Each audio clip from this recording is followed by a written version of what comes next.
These are funny. They don't really...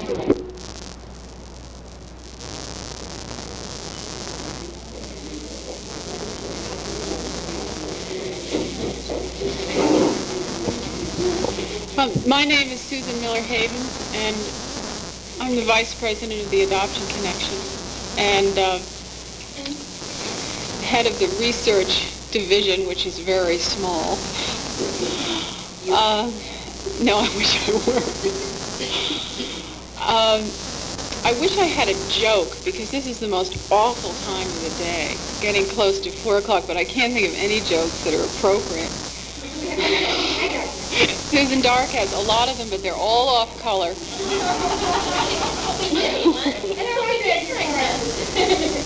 Do you have one? No.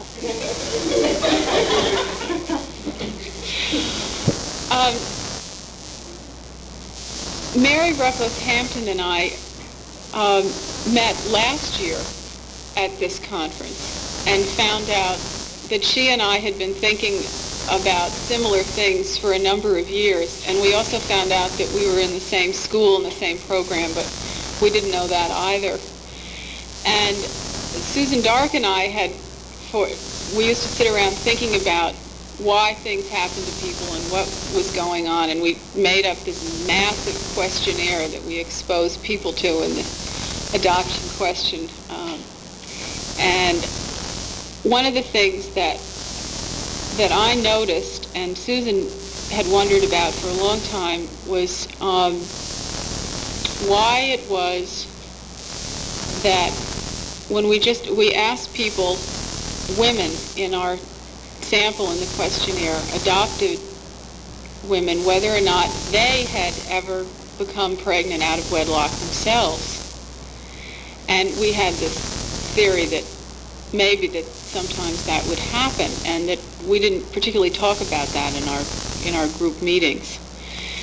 And so we collected all these questionnaires. We were tabulating them mostly for a way to lobby in legislation to be able to say that yes, people who search are glad that they did, and yes, open records are good, and all the rest of it. But it was one of these things that I discovered when I was counting things up one day, and I had a book from the School of Public Health that said in 1955, so many thousands of women had unwed pregnancies, blah, blah, per whatever in the United States. And I looked at our questionnaires, and I found that the number of adopted women had a higher rate than non-adopted women in the United States. And I thought that was kind of interesting, and I didn't really understand it.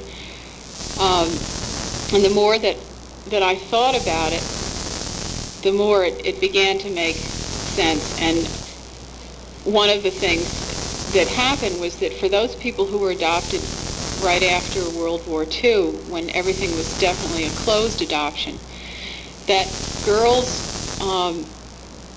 really had only what their fantasy might be of their birth mother. It would be very unusual for there to be, for agencies to give a lot of information, or for adoptive parents to be encouraged to talk to their daughters about what experience the birth mother had had. And I found that that a number of our people who had answered the questionnaires, that when we asked things like, well, what were your fantasies about your birth mother, that there was everything across the board, and it would vacillate between the fantasy of her being a victim, of being a princess, of being a whore, of being mistreated, of being a goddess. I mean, they're marvelous, just the whole range of things that, now these are now adult women remembering what they would think about, and not necessarily sitting around and thinking, oh gee, I've got to meet her and I need to know who she is, but just the ruminations of kids growing up wondering. Also, in these adoptions, they were so-called, it was okay. My adopted family was nice. They were not I hate to use that word unsuccessful, but they weren't adoptions in which people were all miserable. But the other thing that I found out was that when we went on further to ask people about what it was like growing up and thinking about their own sexuality, that women thought back about that, and it became clear that a lot of it had to do with what the adoptive parents' attitude was about sexuality and about sexual freedom. And inadvertently, somewhere along the line, an adoptee was going to hear that a parent might not think it was such a hot idea to get pregnant out of wedlock, for instance, just in a course of conversation, or good girls don't have sex before marriage, or anything that might seem to be parental guidance. And what I found is that that is an indirect comment about the birth mother in a situation where you don't know anything about the birth mother. So it's whatever filters down, and that girls begin to develop an idea. Now, the other thing is that what I found is that if there's a silence between mothers and daughters, for whatever reason, and I think there was a lot of silence in traditional adoption, what Marie McLaren talked about this morning is the opposite, and to my mind is our goal, is to be what Marie has been able to be to her daughter. But in the fact that most situations were not like that, then a girl who comes into her own sexual awakening really becomes conflicted, because as she loves her adoptive mother and she's confused about her origins or about her birth mother's sexuality, then she's got to make up her own kind of identification. And I think that this is where it goes awry. There are a lot of situations where people actually said, well, you know, I got pregnant, and I think I got pregnant because I think it made me feel closer to my birth mother, even though I don't know why it was that I got pregnant and I shouldn't have done that, and it was sort of silly, or it was an accident or something.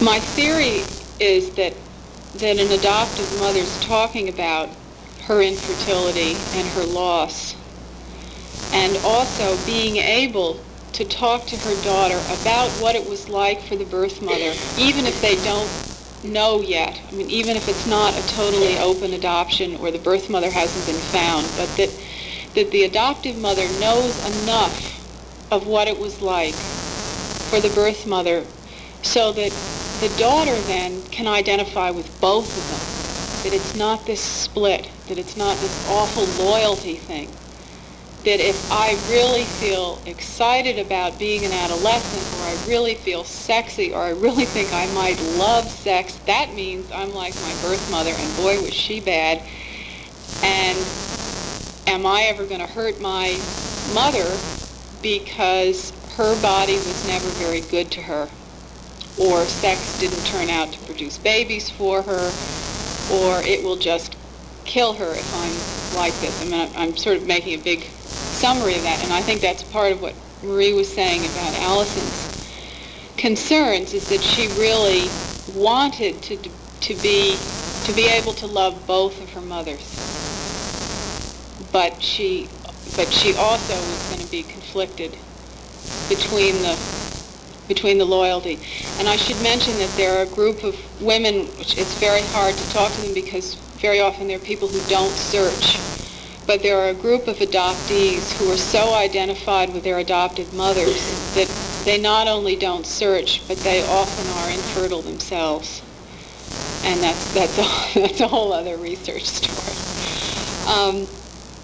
Mary Hampton has been doing a lot of work on what the adoptees' experiences in pregnancy itself and in labor and delivery.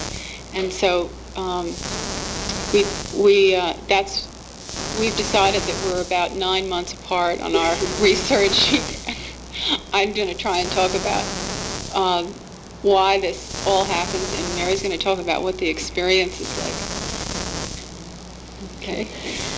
Yeah, it's so interesting hearing people talk today, because a lot of what I had been planning on saying has been said by so many people. You know, the experience of birth, I think, is really central to the adoption experience. I hear that over and over from everybody, all members of the adoption triangle. As an adoptee, that's what I'm familiar with. So this is the first time I've talked about my work here in a group, so I'm kind of, get a little choked up. I think the place to start for me is kind of my own experience, because that's where my theories and my interest has come from. I had my first pregnancy, which ended in an abortion, and it became clear to me while I was pregnant and when I ended the pregnancy that the issue of adoption was still very pregnant for me, that I hadn't resolved any part of it. And my concern came with my two mothers, my feelings for my two mothers and the feelings of my two mothers. So when I was pregnant, I felt a strong connection with both of my mothers, which surprised me because I'd always thought of birth for me as an adoptee as a loss experience. And suddenly I found myself very connected with the losses that my mothers experienced. And it began to feel like maybe pregnancy and labor and birth would be a possibility for growth for me as an adoptee. So it kind of stimulated me to talk with my adoptive mother about my own adoption, which I never had really done. I was too afraid to. I had an extreme loyalty to my adoptive mother. So kind of as Susan was talking about, I never thought of myself as ever having a baby, because I didn't want to do that to my mother. And this is, all, again, this is kind of a fantasy in my own mind.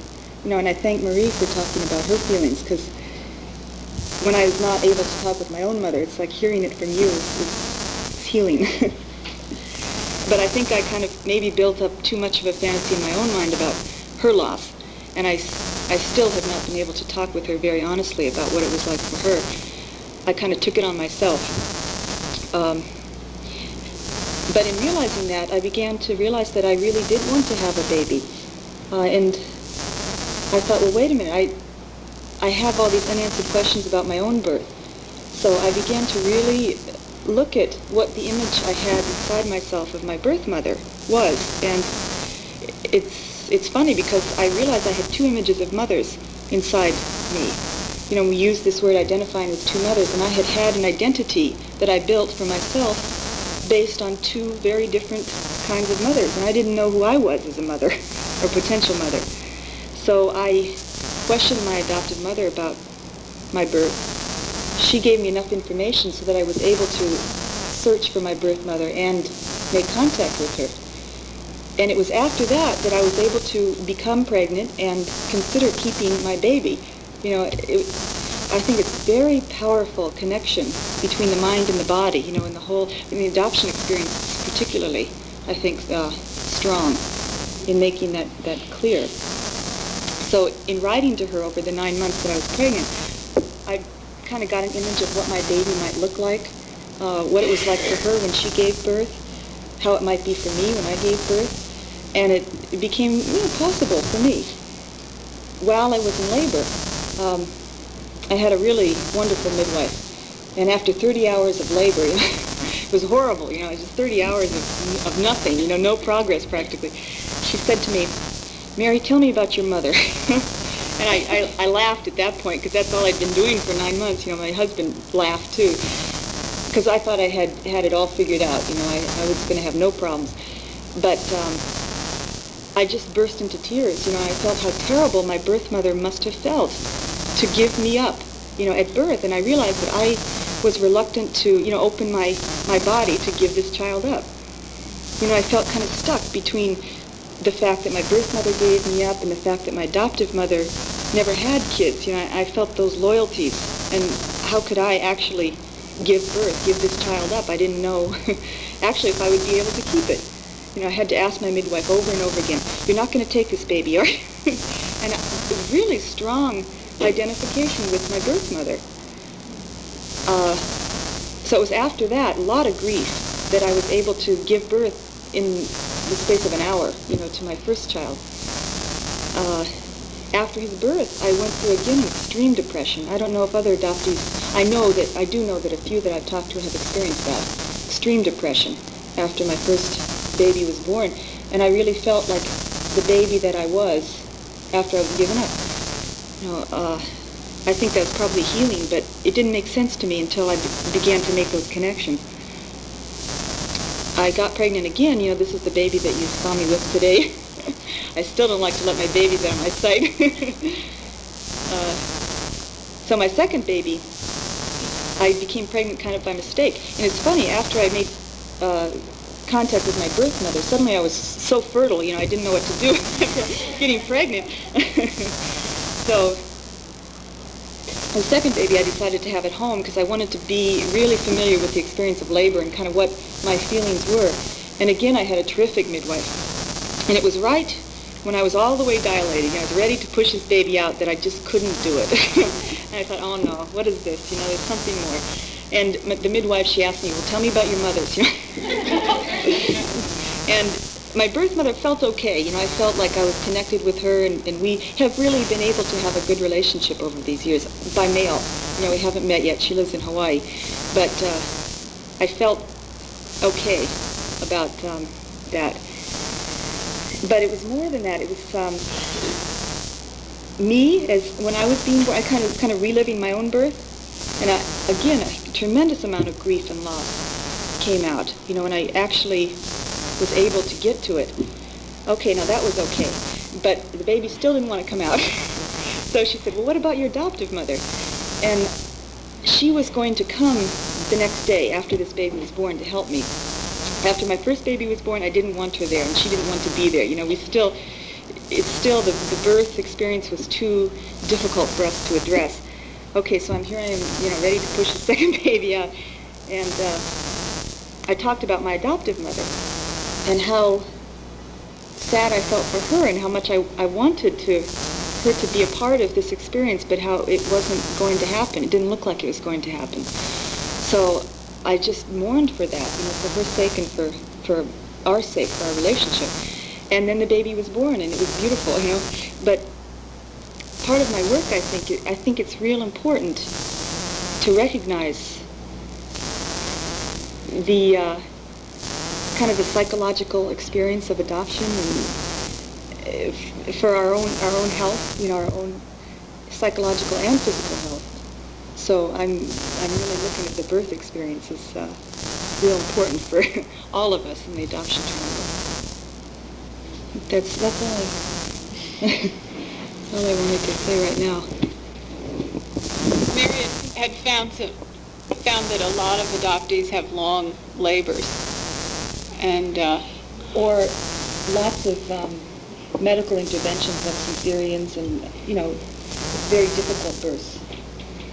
And I was thinking I didn't have 30 hours. I just had 20 hours, but it was plenty. And I'm telling you, I had no reference point at all, and I didn't realize until after Mary and I were talking about her work, that it was impossible for my adoptive mother to talk to me about my pregnancy, and I felt so awful that she couldn't enjoy it. That what that did was it made me absolutely alone, with the exception of my female friends who had been pregnant, and I didn't have a midwife, that all the lamas in the world was not going to allow this child to be born, and that there wasn't any inner voice that said, as I think some other people have mentioned before, that when you know your history and when you have a voice in your head and your mother is saying, well, I had all my kids in a half an hour, you might have one like that, or I had to have a cesarean, get ready, you'll be all right, that you have a little voice in there. And I remember thinking in the labor room, there is no voice. It was absolutely dead. And I eventually was so tired and so unfocused, and Lamaze is always focusing you, that damn dot on the wall, it just didn't make any difference. And the days went on, and my husband seemed to be getting a beard, and I didn't understand why. And he kept eating all the time, and then he said, well, we've been here for days, I've got to eat. But that there wasn't anything there. And I think that if there had been an intervention, which Mary is suggesting, that would have allowed the feeling, and it's curious because there's lots of feeling when you're in labor, but I didn't feel anything. I mean, I was uncomfortable, but I didn't feel anything emotionally because I couldn't make contact with anything. And I really think that even though I did end up having a cesarean, I got to the point where I said, just somebody do something. Something has got to happen here. And that was not the way I really had thought this birth would be. And I think that is a tremendously valuable intervention that hopefully the result of part of what we're trying to do is that if we can do some research that people will really say, oh my gosh, look at that in the long run we hope that politically it will open up the communication. It's just got to be there between everybody. And Susan, I think Susan has a labor story. She has a whole series of them.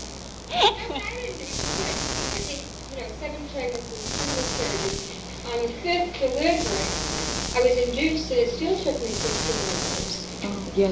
I mean, I was 3 weeks over. And it still took me that long. Now, never have I thought. But that was involved in the birth child, too. Now, that's what I was thinking of, is that I recognized the conflict. Yeah, because I had the conflict of wanting to relate to my birth mother. I was pregnant at 16, and I wanted so damn much to be like her, because I didn't relate to my adopted mother at all. And unlike Mary, who was so loyal, I was rebelling against my adopted parent. So that, you see, my adopted mother did everything. She cooked, she cleaned, she was 115 years. I mean, but she couldn't have babies. Yeah. That was the one thing that I could do that she couldn't. And it was the one thing that made me feel close and natural to my birth mother. So I wasn't upset when I got pregnant. Even when I knew I had to give this baby up. It was a tremendous need within me.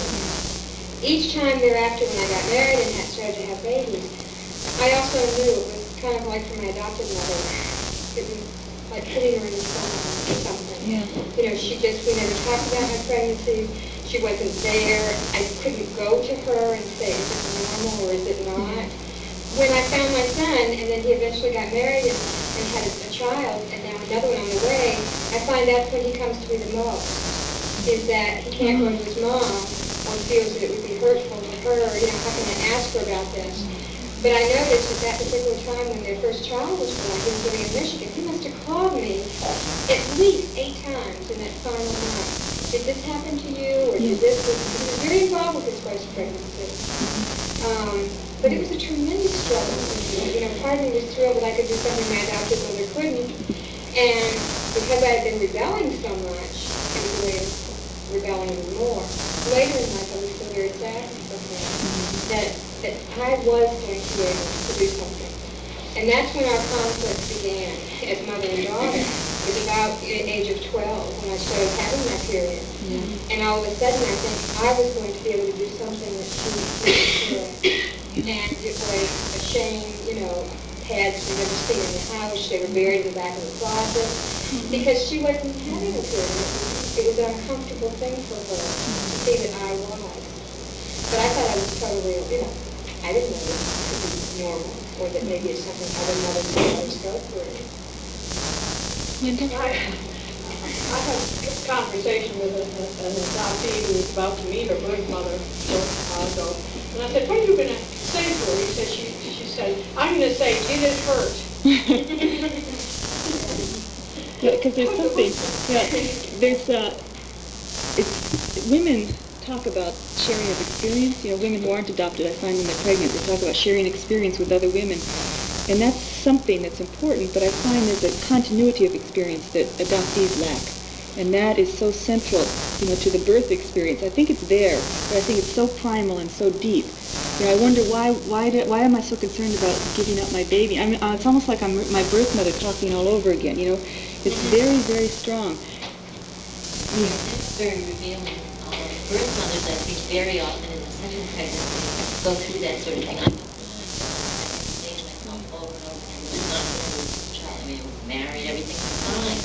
I'm not going to lose this child. I don't have to give this baby up. And by the time I went to the hospital, I was in a panic about it. I knew that the nurses typically carry the baby down in hands and hand the baby to mother. And I said, no way, nobody's carrying my baby out of the hospital like me. And I was prepared to make a big scene about it. Fortunately, by the time, 6 or 7 days was over and I was leaving, it was fine. She carried the baby, I carried the person. We all lived happily ever after. But I had no idea that you as an adoptee would identify with your birth mother and say, well, she lost me, and I'm going to lose my child too. And that really saddens me. Did you, Gail, do you remember, I remember the delivery with the child that I gave up, but again, it was a very long labor. And I kept starting and stopping, and finally, and I still remember this, 6 o'clock at night, they came in, broke my bladder, knocked me out. And I remember struggling as they were about to break my bladder, and it took 4 nurses to pull my legs apart.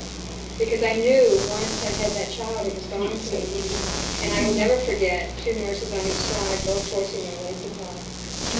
I didn't have that experience. I think I was so bought into the adoption at the time that the birthing was okay and it was very exciting to me. And I think I hadn't allowed myself to think about the loss that I was going to experience. What was very important to me, I did wind up with a section, but in spite of it, and we had some sense beforehand that was going to happen. But what was very important for me was to be able to take into my labor the history of my birth and my mother's pregnancy. And her being there, I remember calling her at 5 in the morning before I went to the hospital saying, I'm going now. And her saying to me, it'll be okay, you can do this. You're going to be fine. When it gets tough, just say to yourself, I can hang on a little longer. I had you guys, and I got through it okay, and you'll be fine. Just say, you can do this stuff. You can do this. And so when I went to the hospital and I was all alone, I had nobody with me in the neighborhood, it was okay, because I had that voice saying to me, you can do this, it'll be okay. And I can appreciate what it meant to be not to have that history. For me, it didn't turn out quite that way. I didn't pop her out in half an hour like my mother did. But it was okay because I had confidence with him that it would be you. Jackie? I've never thought of my pregnancy and, in context, as you brought it out. I was just wondering if you were starting this is the way I expected it was worked on. But what's astounding to me is that I had a very short labor. I've had 5 pregnancies. I have 2 children. And I also found out when I got my medical records that my mother also had miscarriage, some sort of stillborn, supposedly. But my short labors, I'll tell you what I do. And my friends say it sounds phenomenal. I make myself alone. I'm alone in the delivery room. My husband was with me during the second birth of my child, but I was really alone. He came over as I must have been showing some sort of distress, and he touched my arm, and I remember looking to the side and saying, don't touch me, because I was alone. And I have to, when I have a baby, and I would lay down and have anyone's child, I don't mind physically. As a matter of fact, I remember the first time I had a child, I felt totally complete. I finally felt like I fulfilled something. My body felt wonderful. I turned brown all over like a big suntan. It was a very nice experience. I can go to sleep. It's like a total mind control type of thing. I can watch the clock and I go to sleep and I wake up. And I say, well, maybe by 4 o'clock this baby will be born, and I go back to sleep. And it's just, it's a very strange, but I'm alone. You mustn't touch me. I had to allow people to come into the room and touch me because that was their job, and I'm used to bowing to those kinds of people. But otherwise, if I didn't have to have them touch me, I wouldn't. Another thing, too, I went through, I identified with my adoptive mother through this because I didn't get pregnant for 5 years, and I wasn't preventing a pregnancy. And so, my adopted mother and I did sit down and talk about this, and we decided it was because they didn't throw rice at my wedding. They didn't throw rice at my adopted mother's wedding either. And, so it was like, this is sort of what, okay, well maybe this is my punishment. But I remember talking about that, and my mother was going, well, they didn't throw rice at my wedding. And because I think my mother was always wondering, why God, why me? I wanted to talk about before this went so quickly about my mother's infertility. My mother was always very, very bitter about that, and she did talk to us about her infertility, but it was the most bitter sound, the tone of voice, the posture of the body.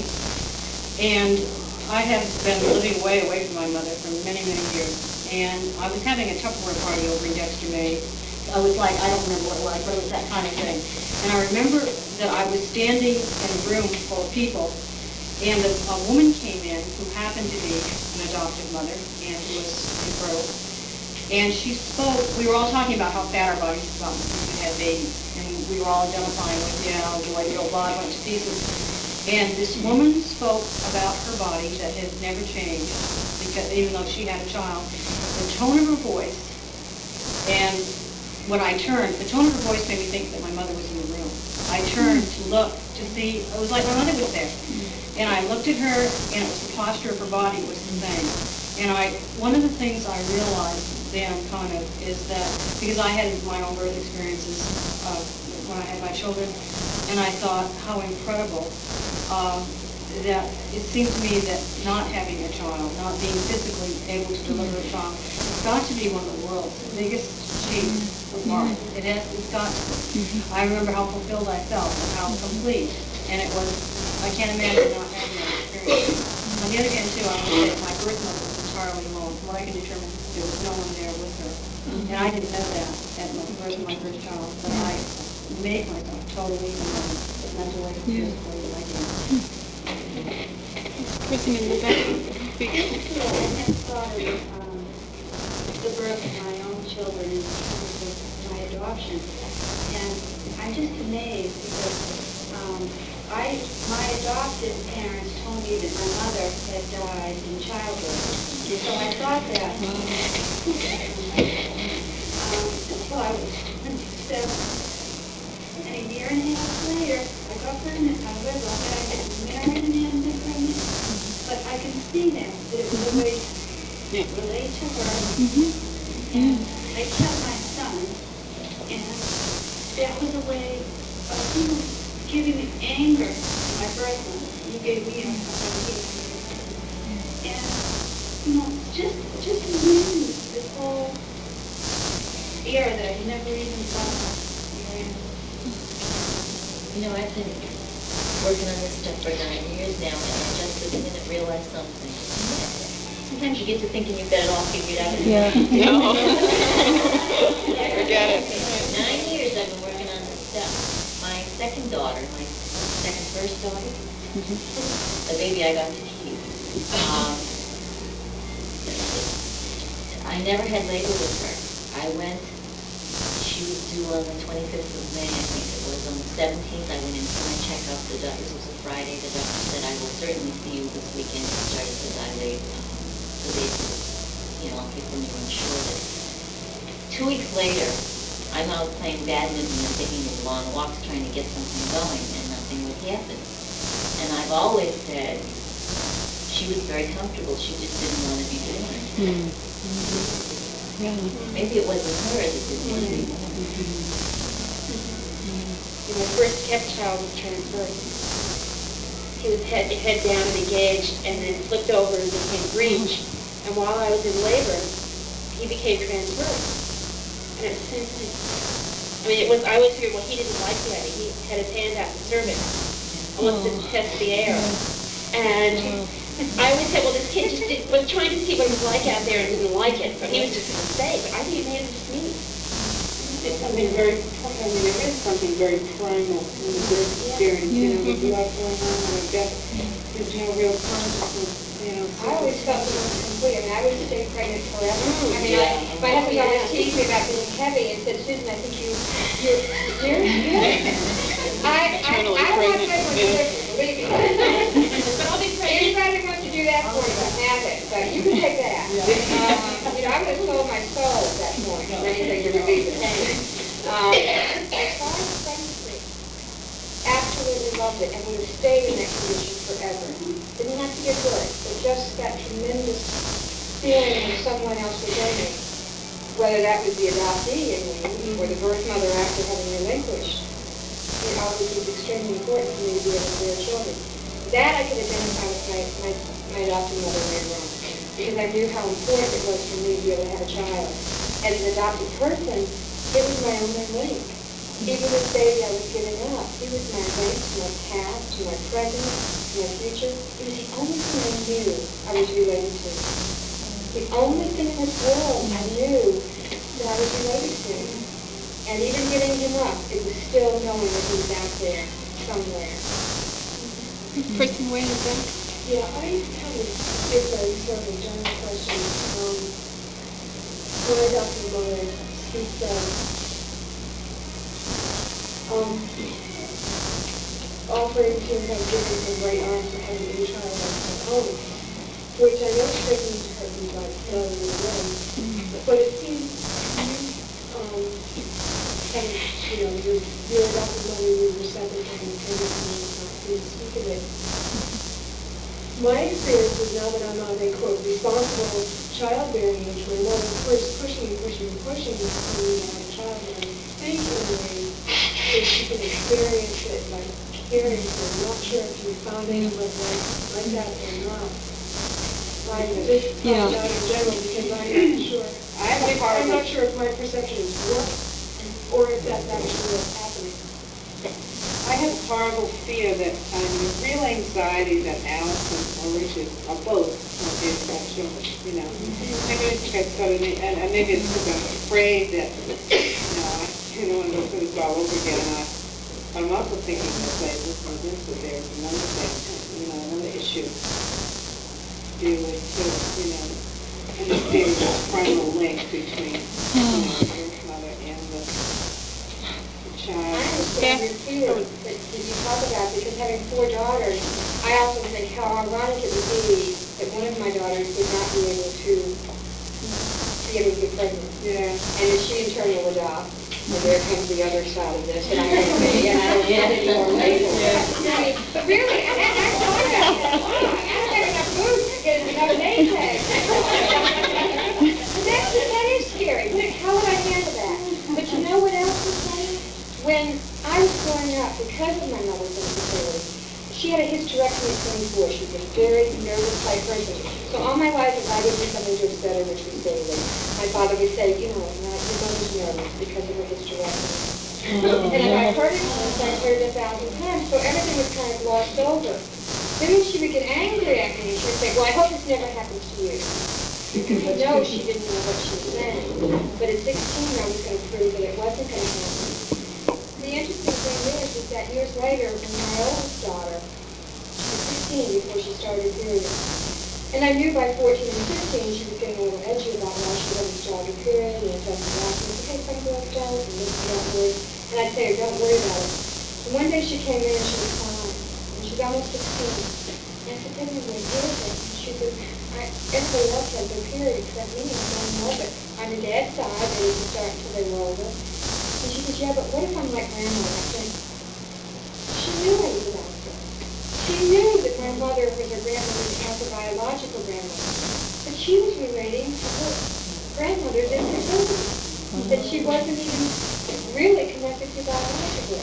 She didn't think about my god-awful fertility on him, It had been going on since age 16. She wasn't relating to that. She was relating to her adopted grandmother's infertility. And I had to remind her, wait a minute, that if it happens, it's on your own. It's because you have no, biological connection to her. And of course, she started to period, and that was it. But never had I thought my children would relate to my mother's infertility. Very cute. Beth, you've been waiting. I've never really talked about this before, so it's kind of hard for me. I'm an adoptee. I'm now married. I'm of a childbearing age of 24. I have never wanted to have children in my whole life, ever. I've never been able to relate to children, and I wonder if, some adoptees have this kind of reaction. We're all talking about how you want to have children, and never in my wildest dreams have I ever wanted to have children. And now I have finally found my birth mother, and she tells me that she's never had another child since me. And she tells me that she never wanted to have children because she felt that she wasn't able to love a child. And I've always felt that way, that I don't think I could ever have a child because I wouldn't be able to love the child. And I'm wondering if you've ever run into that sort of the opposite side of the coin. But I can't relate to any of it. I can't relate to the thought of wanting to have a child. Well, I didn't want to have children for a long, long time, and I think it may be something spooky between you and your birth mother, but I think it's that when I hear about it, and from my own experience, that it often has to do with your adoptive mother and some sort of thing that's buried between the two of you. You know what, I'm a person, adoptive mother, and what I contribute to that, and what I'm not relating to this, because my experience was that I finally bore 3 children. Right. And partly it's the part of the culture I come from to deny all kinds of feelings. So I did all this stuff without feelings, without, in there somewhere, without being able to talk about it. Awful lot of silence over an awful lot of things in our household. And feeling downright apologetic that I got pregnant because it wasn't fair to my adopted kid, and yet never being able to express that to them or really to myself. And so I sit here, weeping over all sides of this, bringing up feelings that belong way back there somewhere, and I'm finally getting in touch with them. Well, I think last year, Anne, you were talking about how hard it was for you to be such a good daughter yourself. I mean, not only did you adopt kids, but you also bore kids, and maybe even more than you'd ever dreamed of, or than you ever really wanted to. And that is, how can a mother say, oh God, I wish I hadn't done all this. I wish I hadn't been so wonderful or so good. That's a whole other trip. And I think there are a lot of reasons for not really feeling like you want to do it. And it may, in fact, be connected in some way to your birth mother. But it also may be something that you picked up from Anne. The apple doesn't fall too far from the tree. And even though she did a lot of things that she didn't necessarily want to do, I think, if I'm being fair in saying that. And in some of the other experiences, I think that I felt that my adopted mother, who was a very beautiful woman physically, who saw herself as being destroyed internally, and felt that all her life, that she was beautiful outside and bombed out inside by really, I don't know what to say. Nothing ever worked from the time she was a teenager. Nowadays it would have been treated, but she had endometriosis, and she spent most of her adolescence bleeding. Her concept of what her innards were and what giving birth was just didn't match her appearance. And so she also had a kind of sterility about her, which was beyond infertility. And, part of that rubbed off on me. And I know that before I was able to really want to have a child, I used to say, well, it's because I have stepchildren, I don't want to have any children. But I had 2 abortions before I had a child. And why did I do that? I can rationalize why I did it. Marriages they have, in other words, pregnancy is a common bond, and an important bond, is a tremendous experience. So I think when you have all these confusions about those that don't have or infertility and so forth, it makes the infertile person really outside this gossipy talk of women and their pregnancies. They aren't part of the group. And even here we are talking about all the pregnancies and the birth and how it was birthed and whether it's birthed and all the things, which is kind of fascinating that this has become the conversation now, and yet what we're saying is that those that are infertile can't join them, can't join. And it's those of us who are feel guilty sometimes Yeah. about our fertility or the need to procreate. Yeah. No, I just, my first response to that is that, yeah, that's the way it is, but then, it's so good to say that, because then what's the next step, because if I could just say that much to my adoptive mother, we would be so much closer that, maybe she wouldn't be outside, or I don't know. Suzanne, you want to speak? Isn't that Suzanne? Joanne, I can't read this. Along the same lines, I think subconscious as being an adoptee, and never being able to being adopted or having a child or my sexuality or decided to go into puberty or anything. I think subconsciously I always wanted to have a child, resulting in one pregnancy ending in abortion before I was to get married, and having my daughter, becoming pregnant with my daughter after I got married. And I've only been able to recently figure out that it was a feeling, it was a need that I had to feel connected. I mean, I felt really connected all my life. I never felt connected to anybody. I always related to really the simple terms of big circle of people, and I was standing on the other side of that circle all the time. Relatives, uncle, everybody in cookouts. I mean, I was in the circle, but in my mind I was outside. And when I became pregnant with my daughter, I wanted my mother to be part of it, my adopted mother, not just to go to church. But she couldn't at all. And that hurt me. Because I felt it was something that I wanted to give to her to try to bring us close together, because we had never been able to have that. And I was trying to understand the grief of not being able to see the child. But she chose not to, and at the time, I probably couldn't understand. Allison hadn't brought it up to me. I don't think we would have discussed it yet, because I would have gone home to here. Hey, hold on, wake up, I'm coming over. But it does make it easier to I'd like to know about how we have mentioned Resolve, which is the organization which is supposed to resolve the infertility. I wonder if anybody feels that it can resolve the infertility. There's a lot of different things, yeah. There's a lot of different, we brought that up about resolve and different interpretations of that, I think, Maybe it was in the play, but I think when they they deal with a lot of other issues, how Alice and Sharon and that kind of thing. But I think it all goes right back to survival issues. I mean, it's just to be able to visualize, verbalize and confront something. And this is resolved to have a group to verbalize and confront it. And with Ben and I, and it's very often the case, the husband and wife don't confront it with each other. I was talking about a whole lot of stuff that Ben was going, looking all around.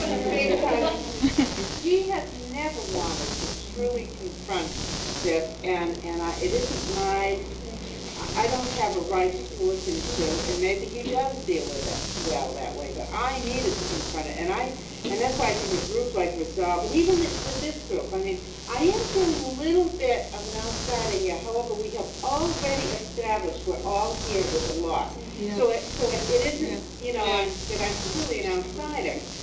But I think what this a group like Resolve does is it makes people say it and acknowledge it. And it's a real important want to thing. be adopted who get together a lot and talk about the adoption process and things.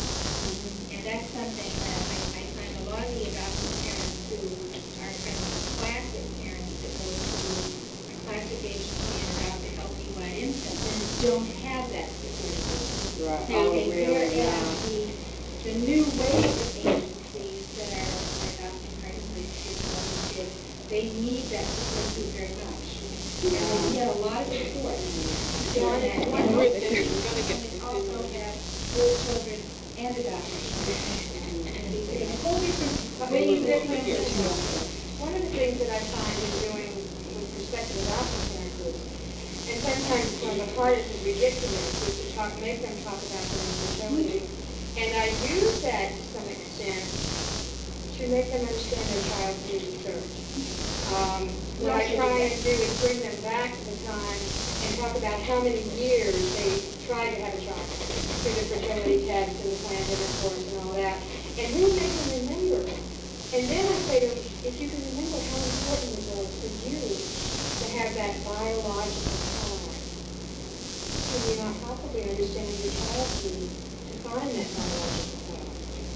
And it's a painful experience for them at that point to go back, but it also brings them much closer to their adopted family, because then they recognize their child's need.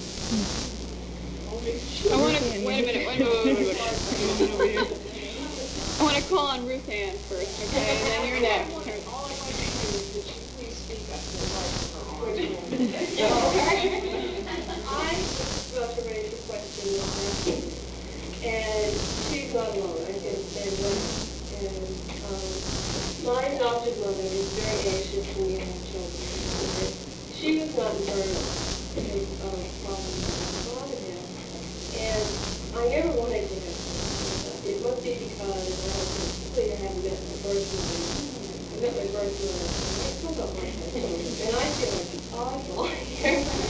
I don't feel guilty about it. I know it's the decision that's right for me. But I'm not Do you feel it? I mean, I think there's a lot of people who today not to have children. It's because we're women, you don't ask for one to get pregnant. But I also hear a lot of birth mothers, when we find birth mothers, who say, I'm not a mother, I've never been a mother.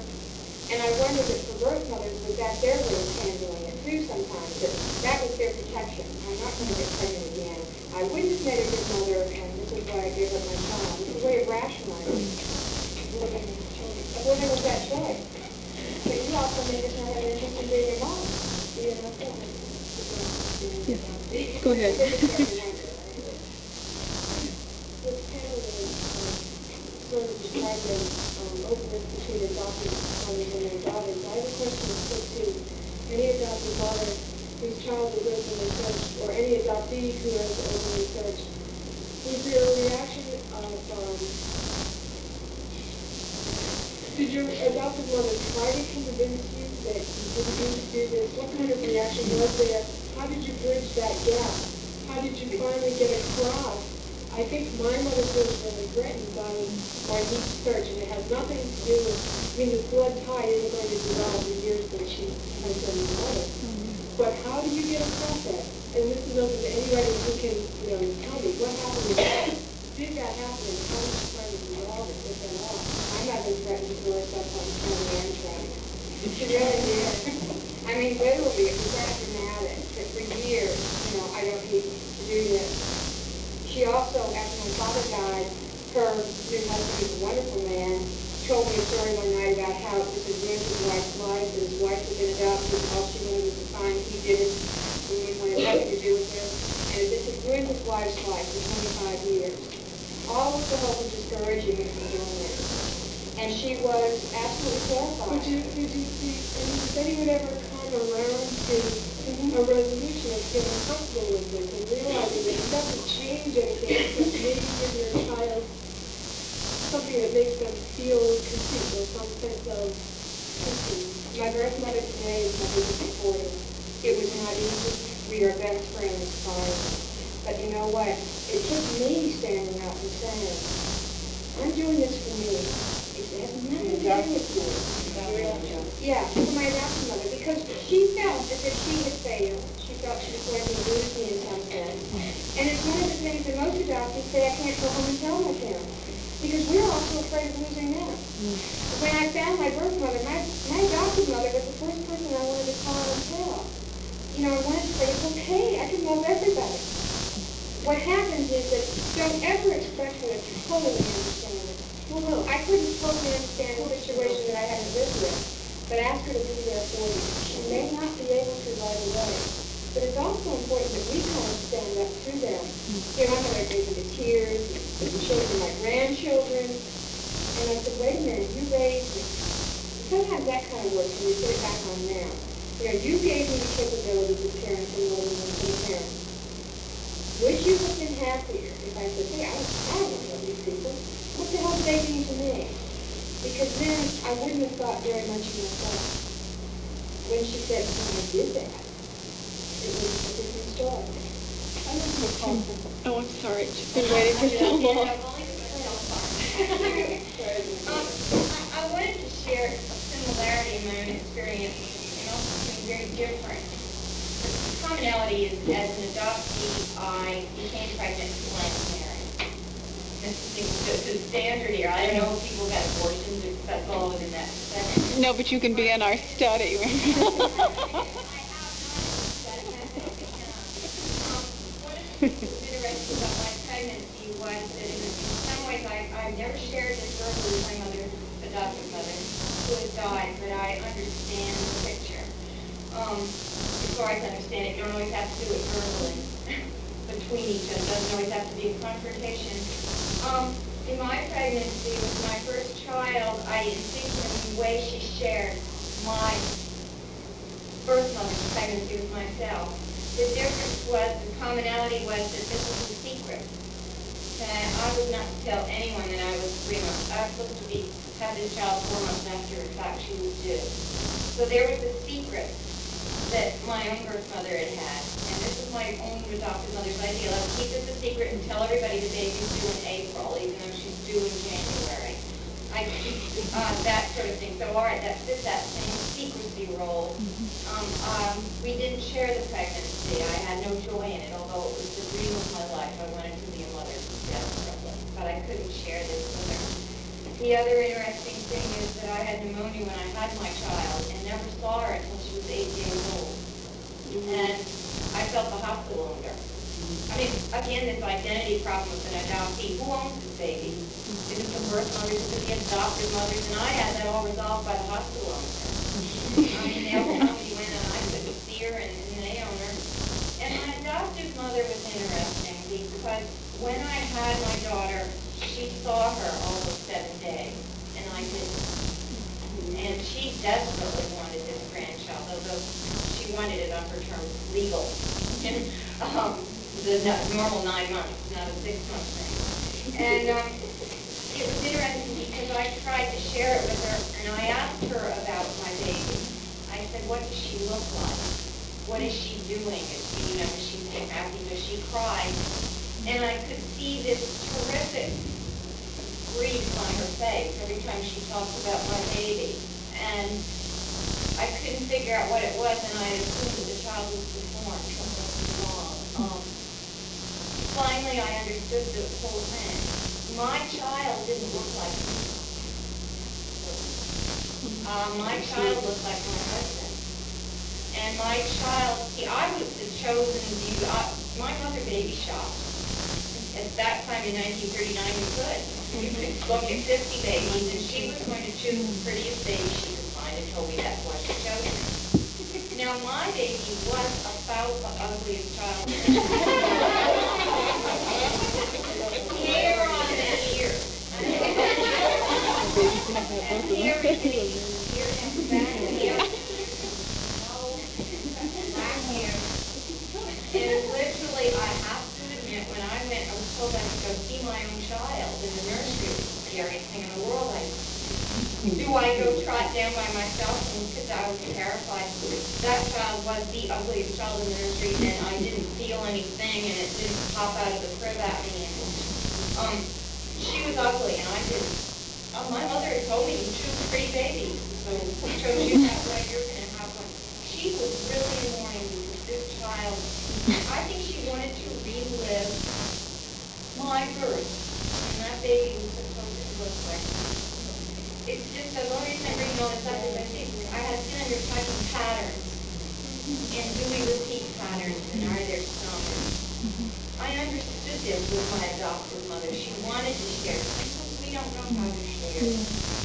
Should I? I would hope that that's different. What I did is, my baby came a month early, and she was born in 5 hours, and I was supposed to hold it in. I was supposed to have a little baby that was going to be 2 months late. And I had it a month early, and it came out in 5 hours. I mean, it's so, here you're talking about the reversal.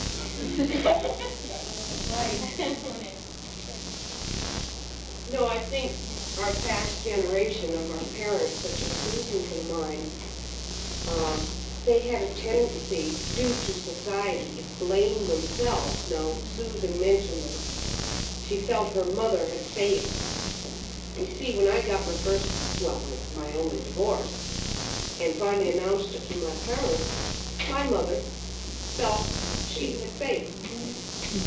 When in fact it had nothing to do with her at all. I was a big girl, it was my own life. But I think our past parents tended to blame themselves, and I think probably most of us, if we were present parents, we probably still do blame ourselves. I'm just a birth mother, but I never had any subsequent more children. I was scared to death I'd lose them, I guess. You also feel, I had 4 girls after giving up a son. And so for years, I'm sure that was my punishment. I had 2 miscarriages before I carried the child to term. And I was sure that was my punishment. That was God's will for me giving up my child. And it was funny because during my pregnancy, again, my mother and I were not close. I couldn't share it. But she would always say, oh, it's a girl. And I couldn't figure out, I could still want more girls, And it was years later, in fact, probably about a year ago, that the reason she told me that she wanted girls was because she thought if I had a boy, it would remind me. She thought that as long as I didn't have a boy, I wouldn't think about the child I didn't. She had never had a child, so she had no frame of reference. But that was her way of thinking, well, she has another girl. She won't think about the son that she gave up. There were 2 things that people said that I wanted to address. One is, I think that for all of us whose lives have been so dramatically affected by adoption, there's a tendency to say everything whenever it happens to me is adoption related. And I think when we talk about, I always wanted to have kids, or I never wanted to have kids, it's easy to attach that to adoption. For many people, that may be what it has to do with. I always wanted to have kids from the time I was about 12 years old, and I was not allowed to, okay? And I think what I've realized now, and after I lost the first one, I had this compulsion to have more babies, and I always blamed it on losing the first one. In fact, it has a whole lot more to do with my feelings about my relationship with my mother growing up, and not getting the cuddling and the hugging and the closeness that I always wanted. So I was going to make up for that by having babies and cuddling and hugging. And the adoption law just kind of intensified that, but it really was already there. So I think we need to be aware that we not play that more than what it's worth. The other thing is about the vicarious living through children. I have a fantasy, which there's a little voice inside that tells me that this is maybe a dangerous fantasy. Your mother, is kind of wanting to live through a pregnancy that you might have.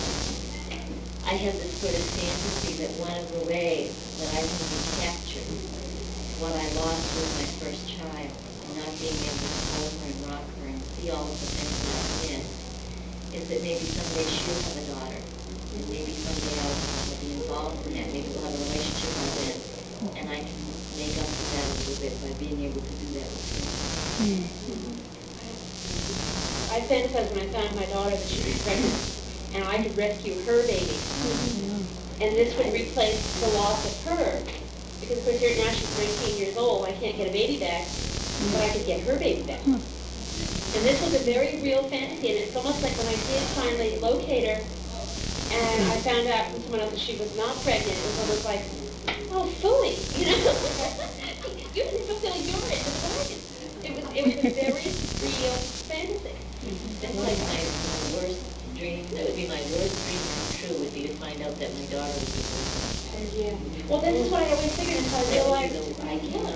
Maybe you better think about it. Yeah, maybe that's the worst thing that can ever happen to anybody. and I would want to That's have just to live because, when I found my birth mother, it was the one thing all along, when I searched for 9 years, I thought, I can't wait to tell her.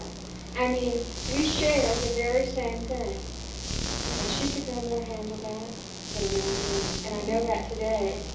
That we both handled it in such different ways. I thought, my God, we've got so much to share. We went through the very same experience. And yet what I found was that for her, handling it meant a strength that she would never look back. It's over, it's done with. For me, my strength came in trying to resolve it, to find the answers, and to find my child and make myself available. So it was so totally different that it just, no way could we even talk about it. And it was when I found my son that my birth mother cut off our relationship. In 6 years, and not a word from her. To me, I would feel guilty about that. I don't think, I don't know, fortunately, I think my daughter's in a good situation, and I usually don't blame or take credit for that. I didn't place her in that home. But, if I ever found that she was good, then I would feel like I should have been able to handle that. That's something, that's a perspective I could offer than her adopted parents. I just feel that too. I should have been And my able birth mother did not feel that. Maybe it was part of something much deeper than that. Or maybe it was just the difference between having a child in the 40s and giving it up, and having a child in the 60s and giving it up, and now coming to full circle with it. She did not want to deal with that at all, and could not imagine why I would ever want to search. Jackie, I had a related question about adopted mothers coming around to a search. As a child, I would ask questions and get this horrible responses from my adopted mother, and I would see this terrible torture that she was going through when I asked about the other mother. And so I stopped asking, and when I became to the point of where I wanted to search, my sister-in-law and I have an adopted sister also, and we decided we were going to do this. I lived in Mansfield, Arizona. And we went ahead and we started, but we decided we would not tell Mother because she could not handle it. We had watched her go through life, and she was not handling it. So we thought, we're big girls, we can handle this, we can do it, she'll never have to know. About that time on television, there came a program called Tell Me My Name. There were several stories, and my mother watched that. Something in that hit a tone in her that something, the adoptee ended up, at the end of the story, after finding her birth mother, and putting them all through hell. And finally she got on the telephone and she called her adoptive parents. And she said, hello, Mom, I still love you. I found her, it's okay, and I still love you. That's what my mother was worried about. When she saw that on television, she practically called it up. And now, as far as my mother's concerned, it was her idea that we started. Let it fall, It's all right. sometimes we have a forcing issue. I had a friend recently who just forced an issue because she was raised with a father that she thought was her father, in fact was not. And she wanted to explain to her mother that she knew, and she had finally met her birth mother. But that was a different issue, that kind of thing. And as far as this lady in the front about having babies, I didn't want to have a baby. My sister, from the time my sister was 2, I think, she would always walk around cradling a doll. She was going to be a mother. And everybody knew it, and all the kids loved her. We both babysat. The kids loved her. They didn't really care for me. I felt funny. There was somebody right there to compare with. And I made this one baby face look at me and scream. I told my uncle crying, please come over, the baby's crying. My sister was like this all the time. Okay, I got married, and after a while, we sort of like, yes, we decided we wanted to have a baby. You change. You really do change. My sister had a new baby. I took a little longer and had 2 babies. And I would say now, looking back, at this point, I think I probably enjoy mothering. My sister no longer has me with 2 children, okay? I do. I mean, I'm still here. I'm still that kind of thing. Your life changes. You're not old at 24. Another thing, too, looking at my adopted mother, I would really, my mother was at a point in her life, and I think she reached that point probably about 40, when she decided she really couldn't stand kids. And so, like, her grandchildren are not, oh, aren't they nice? When are they going to bed? That kind of thing. So that's no. I don't want any children until I was 28, and I never wanted to hold and because Tom was. I wasn't adopted.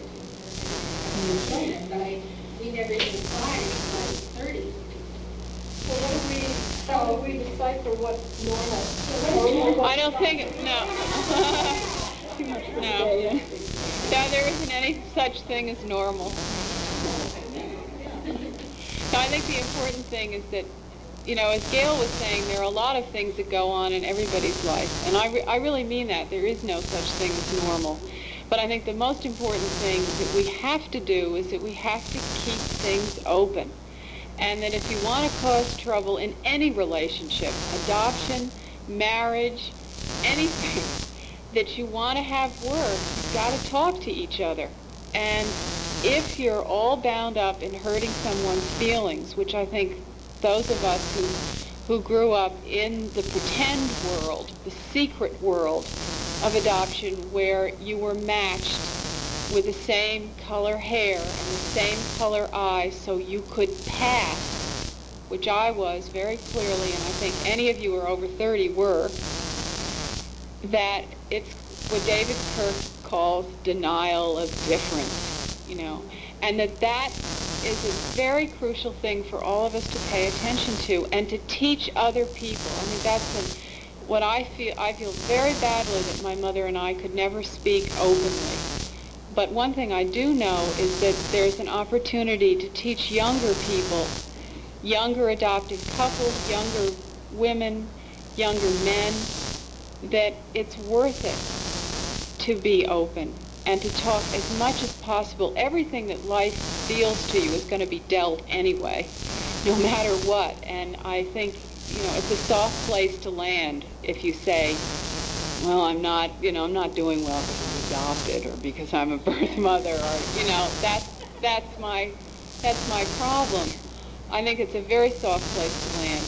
But we do have a responsibility, I think, all of us, particularly where we're at now, is to educate other people and to teach them through our experiences and hopefully through our examples that you can feel sad for what's gone before and what hasn't gone before.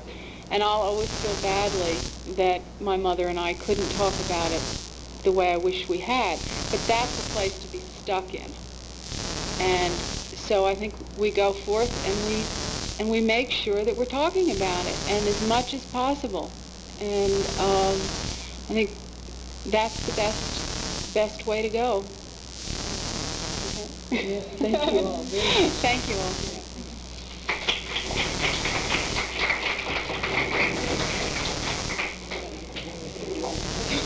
I wish you didn't have to go.